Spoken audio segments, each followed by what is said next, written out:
Olá, moçadinha, tudo bem com vocês? Que bom estar com vocês mais uma vez. É com bastante alegria, com bastante entusiasmo que eu retorno aqui para nós darmos sequência aos nossos estudos. E hoje eu trouxe um assunto para vocês que todo mundo acha que é o bicho-papão da língua portuguesa. Todo mundo acha que é o bicho-papão para fazer qualquer coisa e realmente ninguém tem razão. É super fácil, é só a gente ter bastante concentração, bastante tranquilidade que você consegue resolver todas as coisas, certo? Hoje nós falaremos de produção textual. Produção textual. Alguém sabe o que é? Ah, todo mundo sabe o que é, né? Produção de texto, aquelas redações que nós fazemos e escrevemos nos nossos cadernos de produção na escola, né?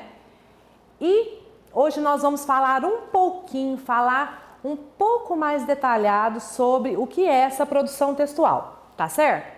Olha só, então vamos lá. O que é preciso para que eu possa produzir um texto? Olha só. Primeira coisa que é preciso para que você possa produzir um texto bom, um texto de qualidade, onde todo mundo consiga ler e entender o que você quis dizer. Então, olha só. Conhecer sobre o assunto que você irá escrever. Você precisa, quando você for fazer uma produção de texto, você precisa conhecer do assunto, você precisa saber sobre o que você está escrevendo, você precisa entender sobre aquilo que você escreve. Porque se você, por exemplo, pega um assunto sobre astronauta, mas se você não conhece o assunto, se você nunca leu nada sobre o assunto, o que vai acontecer? Você vai escrever pouco, pode escrever sobre coisas que você nunca ouviu falar ou pode escrever coisas que você não sabe e dar informações erradas às pessoas. Então, o que nós vamos fazer? Nós vamos conhecer sobre o assunto, ler sobre aquilo que acontece na vida de um astronauta, quais são os treinamentos, o que ele faz. Aí sim você pode começar a escrever sobre o assunto, certo? Olha só, nós precisamos de ter uma leitura constante. Então, quando a gente escreve sobre qualquer assunto, além de conhecer sobre o assunto, nós precisamos ler. Ler o que, professora Renata? Todas as formas, todos os textos que pudermos ler. Ah, eu posso ler um jornal, todos os gêneros textuais, jornais, revistas, gibis, contos de fada, nós podemos abrir notícias, nós podemos abrir o leque e fazer a leitura de vários gêneros, ter sempre contato com a leitura. Aí você vai me perguntar assim, professora Renata, por que eu preciso ler? Olha só. A leitura, ela pode ampliar o vocabulário de vocês, ela pode ampliar a visão das coisas que está acontecendo, porque se você lê, tem sempre uma informação, sempre está fazendo algo em relação à leitura, você fica bem informado, consegue escrever e consegue manter uma dinâmica boa para essa escrita, sem erros de português, com concordância verbal. Então, assim, é um leque muito grande que a leitura traz para a gente. Outro ponto é a clareza nas ideias para facilitar o entendimento do leitor. Então, se eu pego um texto que você produziu, eu preciso entender o que você escreveu para que eu possa falar sobre esse assunto junto com você, para que nós possamos discutir sobre esse assunto. Se você tem uma ideia clara, me passa uma ideia clara do seu texto, eu vou conseguir entender o seu pensamento e entender aquilo que você quis me passar. Tá entendido? Então vamos lá. Um outro assunto que nós precisamos ter muito certinho, muito bem ajustado no nosso texto, chama-se coerência e coesão. Então, o que é isso? É muito importante para nós entendermos a coerência e a coesão. Olha só, coerência é a organização das ideias de uma forma lógica. Assim, um texto precisa estar escrito corretamente, mas com ideias interligadas e fazendo sentido. As ideias do texto, elas precisam de uma sequência. Se você começa a escrever, vamos colocar que você começa lá a sua história, que você estava num sábado pela manhã, no parque, brincando com os seus amigos.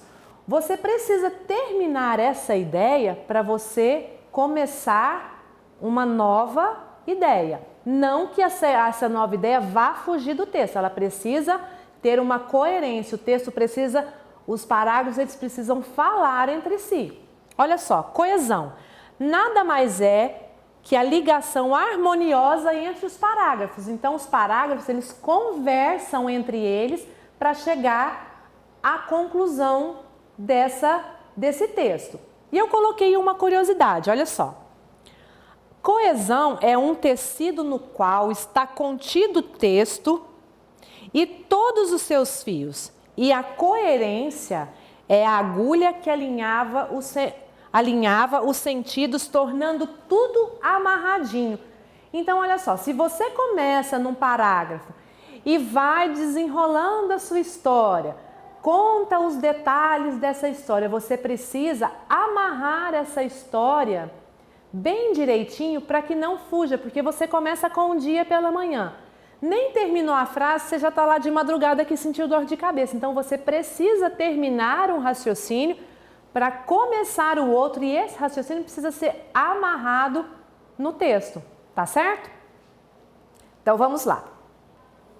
Uma coisa muito importante que nós não podemos de forma alguma esquecer nos nossos textos, isso é muito, muito importante, é a pontuação, são os sinais de pontuação. Então agora, a partir de agora, eu vou mostrar para vocês os sinais que nós usamos nos textos que escrevemos, certo? Então vamos lá. Olha só, o primeiro que eu trouxe para vocês, interrogação. A interrogação, ela indica uma pergunta, certo? Olha só, o quê? Quem? Olha só, você está fazendo uma pergunta, alguém te falou alguma coisa, quantos anos você tem? Você vai responder a sua idade, certo? Olha só, onde? Por quê? Quando? Como? Aqui embaixo tem um exemplo, olha aqui, ó. Qual o seu nome? Aí eu vou responder, o meu nome é Renata, certo? Então, todas as vezes que você usar o ponto de interrogação, você estará fazendo uma pergunta. Ele significa que é uma pergunta que você está fazendo no seu texto, certo? O próximo ponto é o ponto de exclamação. Usado em frases exclamativas para indicar uma admiração, um espanto, uma alegria e uma advertência. Então, nós usamos, por exemplo, ali no exemplo, que sapato belo! Ele está admirando o sapato bonito, certo? Vamos para os próximos. Nós temos aqui a vírgula. Indica uma pequena pausa na frase, usada nas datas, endereços e sequências. Olha só, a vírgula é uma pequena pausa. Quando você está falando sobre um assunto que você precisa dar uma pequena pausa, você coloca a vírgula. Mamãe comprou muitas frutas. Aí ela vai enumerar essas frutas. Olha lá, laranja, vírgula, mamão, vírgula e uva. E olha só, ela colocou a sequência das frutas que a mãe comprou. Então, ela usou as vírgulas para separar as frutas, certo? Agora, o ponto final indica o fim de uma frase. Você terminou aquela frase, o que você vai usar? Ponto final, certo? Então, tá bom. Agora, nós usaremos 2 pontos. Olha só, indica uma enumeração ou quando alguém vai dizer algo. Olha o exemplo. Hoje eu trouxe no meu estojo 2 pontos. Lápis, vírgula, borracha e apontador. Então, olha só. Ela vai enumerar as coisas que ela trouxe no estojo, que é o lápis, a borracha e o apontador. Então, ela precisou colocar 2 pontos para depois começar a enumerar as coisas que ela trouxe. É igual no último exemplo, das frutas, né? Do exemplo das vírgulas. Ela colocou entre vírgulas as frutas, mas como ela ia enumerar as frutas, ela ia colocar separada quais as frutas que a mãe trouxe, ela usou 2 pontos e depois colocou vírgula. E aqui nós estamos usando os 2 pontos também. Olha só, o travessão indica quando alguém vai falar. Nesse caso aqui, olha só, a professora perguntou a João. Aí quando João for responder, quando ela for perguntar, nós usamos o travessão, indica que alguém vai falar. Ela vai falar: João, você trouxe o relatório? Vai fazer uma pergunta para ele. Travessão: João, você trouxe o relatório? Interrogação. Quando ele for responder, nós usaremos de novo. Então, é quando alguém vai falar. Ponto e vírgula indica uma pausa maior que a vírgula, mas não é o fim da frase. Então, olha só o exemplo.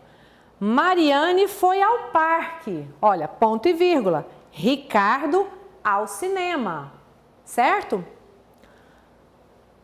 Reticências. Nós vamos para o próximo. Reticências. Indica uma interrupção de pensamento. Não fui à escola, mas... Reticências, olha, mas ficou, eu interrompi o meu pensamento, eu parei com ele por aqui, tá certo? Então vamos lá para o próximo slide.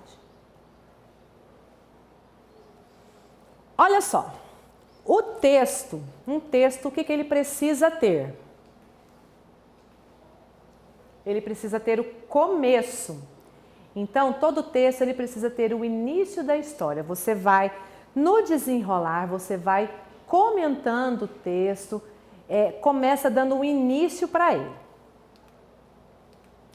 Ele precisa ter um meio e ele precisa ter um fim. Então, todo texto ele precisa ter o começo, o meio e o fim. No começo desse texto, você começa esse texto com as informações necessárias para as pessoas entenderem aonde você estava, como era esse lugar.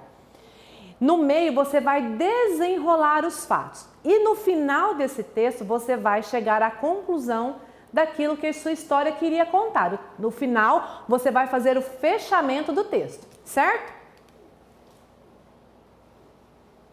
Olha só, sugestões para o seu texto. No começo de um texto, nós podemos começar o texto. Era uma vez, certo dia, um dia... numa manhã, certa noite, num belo dia, numa festa e outros tantos começos que nós podemos dar para o nosso texto. Isso aqui é só uma sugestão, só para vocês terem uma ideia de como nós devemos iniciar um texto. O próximo passo é o meio do texto, é a continuação, é o que você vai desenrolar os fatos do seu texto. Então, você vai colocar no meio. Então aconteceu isso, ou de repente chegou a madrinha da minha irmã. Quando, olha só, outra opção, em seguida fomos à sorveteria. Depende do texto que você vai desenrolar aí. Nesse momento, a partir daí começou uma bagunça, olha só. Depois de muito tempo começamos a brincar. Então, esse meio do texto você vai desenrolar os fatos. E nós temos o final. O final é o fechamento, como eu disse. Então, quer dizer que foi então que nós voltamos para casa e por fim acabou a brincadeira. Aí, finalmente, portanto, por isso, assim e nesse caso. Então, isso aqui são sugestões para você iniciar, colocar no meio e finalizar os textos de vocês, tá certo? Agora vamos analisar o texto. Olha só, esse texto ele está na última atividade que vocês receberam da CEMED. Ele é o texto de uma atividade de matemática do 4º ano. Então, olha só, bom de conta do Ziraldo. A professora perguntou para o Bocão, olha só, tem 2 pontos. E logo em seguida vai entrar alguém respondendo, alguém falando. Então quer dizer que a professora perguntou, então a professora vai entrar aqui, nesse caso, ela vai entrar perguntando para o Bocão. Então essa aqui é a fala da professora. Então nós precisamos do travessão. Bocão, olha, ela faz uma pequena pausa. Bocão, eu lhe dou 4 coelhinhos e você ganha 5 da sua tia. Com quantos coelhinhos você fica? É uma pergunta que ela está fazendo para ele. Aqui o Bocão responde, então quer dizer que nós precisamos de outro travessão, porque ele vai responder 10. Aí a professora, nós precisamos de outro travessão, porque a professora vai retornar a fala dela. 10, Bocão. Ela faz outra pergunta para ele. E o Bocão responde à professora. Professora, eu já tenho um lá em casa. Então, olha só. Nesse pequeno texto, nós usamos várias vezes o travessão porque nós temos 2 pessoas conversando. Então, cada vez que uma pessoa conversar com a outra, nós precisamos introduzir, certo? Outra coisa muito que nós precisamos usar muito são as letras maiúsculas e as letras minúsculas. É muito importante que todos vocês entendam o uso da letra maiúscula e da letra minúscula, certo? Então, olha só. Letras maiúsculas e minúsculas. A primeira coisa, as letras maiúsculas são usadas no início das frases e depois nós continuamos com as letras minúsculas. Eu vou dar um exemplo para vocês, olha só no quadro. Aqui no quadro eu tenho algumas frases, olha só. Eu coloquei na primeira letra maiúscula. Você viu o meu lápis? Então, a primeira letra da frase, ela é maiúscula, mas ela continua com as letras minúsculas. Eu não coloco 2 letras maiúsculas nas palavras e nem nas outras. Elas continuam com letras minúsculas, tá certo? Outra coisa, se no meio da frase tiver algum nome próprio, nome de pessoas, animais, por exemplo, esse deverá vir com a letra maiúscula. Olha o exemplo abaixo. Fui passear na casa do tio João. João é um nome próprio, é o nome dele, então nós precisamos colocar o nome dele, João, com letra maiúscula, mas somente a primeira letra do nome dele. Então, a letra J, letra maiúscula. As restantes ficaram normais com letra minúscula, certo? E brinquei com o seu cachorro Tufão.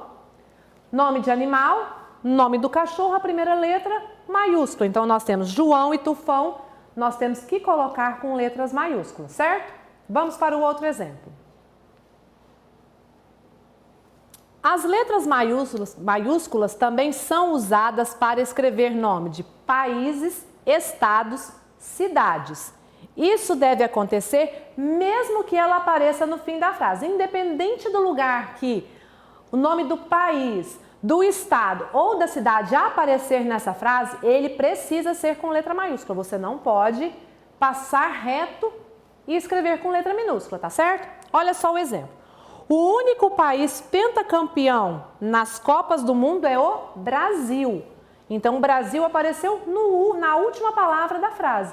E ele precisa vir com letra maiúscula, porque é o nome do país, o nome do nosso país. Ou se fosse qualquer outro país, ele precisava vir com a letra maiúscula. Tudo bem? Até aí?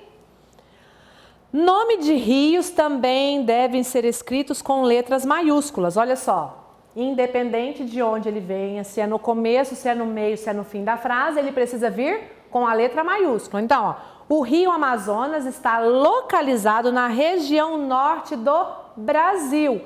Aqui nós temos 2 coisas, 2 casos. Nós temos o caso do rio Amazonas, que foi escrito com letra maiúscula, e o Brasil, que é um país, como na opção anterior, nome de estados, países e cidades, eles precisam vir com letra maiúscula. No caso aqui nós temos Amazonas, que é um rio, e o Brasil, que é o nosso país, e ele precisa vir com letra maiúscula na frase. Tudo bem?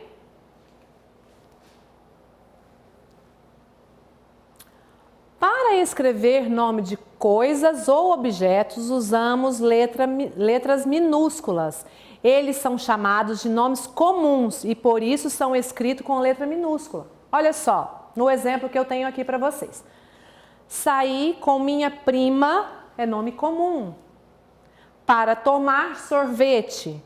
Depois passamos na banca e compramos gibis. Então, olha só, os nomes comuns, eles estão ali destacados em azul. E o que acontece? Eles precisam vir com a letra minúscula, não é o caso dos outros que nós precisamos colocar em letra maiúscula, no caso de cidade, país, rio. Então, nós precisamos, esses são os comuns, eles podem vir com letra minúscula, certo? Aqui atrás de mim no quadro eu coloquei algumas frases com alguns pontos para vocês darem uma analisada. Olha só, você viu o meu lápis? Eu estou perguntando para você, você viu o meu lápis? É uma interrogação, certo? O segundo, parabéns! Que susto! Exclamação. Lá na exclamação nós vimos que pode ser um espanto, olha aqui. Ponto final, Mariana saiu. Eu não tenho mais nenhuma informação, Mariana saiu, ponto, acabou a minha frase. Os convidados da festa chegaram e eu vou colocar o nome dos meus convidados, então eu preciso colocar os 2 pontos, olha. Júlia, Isabel, Paulo e Júnior. Pedro perguntou ao colega, 2 pontos, ele perguntou, olha só. João, você terminou o relatório? Então, olha só, nós vimos a importância dos sinais de pontuação, nós vimos a importância das letras maiúsculas e minúsculas, nós vimos a importância do texto ter coerência, de ele conseguir conversar um parágrafo com o outro, sem que você mude bruscamente o assunto, você pode alinhavar e costurar um parágrafo no outro, tá certo? Moçadinha, eu espero que tenha ajudado vocês com essas regras, com essas explicações. Espero que vocês tenham gostado, que vocês agora, quando for escrever um texto, vocês possam prestar bastante atenção nos assuntos que nós falamos aqui hoje com vocês. Espero que vocês estejam bem, espero que tudo esteja correndo na maior normalidade possível, apesar que nós não podemos falar em normalidade nesse momento tão difícil que nós estamos passando, né? Mas se Deus quiser, isso vai acabar rápido, porque a gente acredita que isso tudo vai passar rapidamente, tá bom?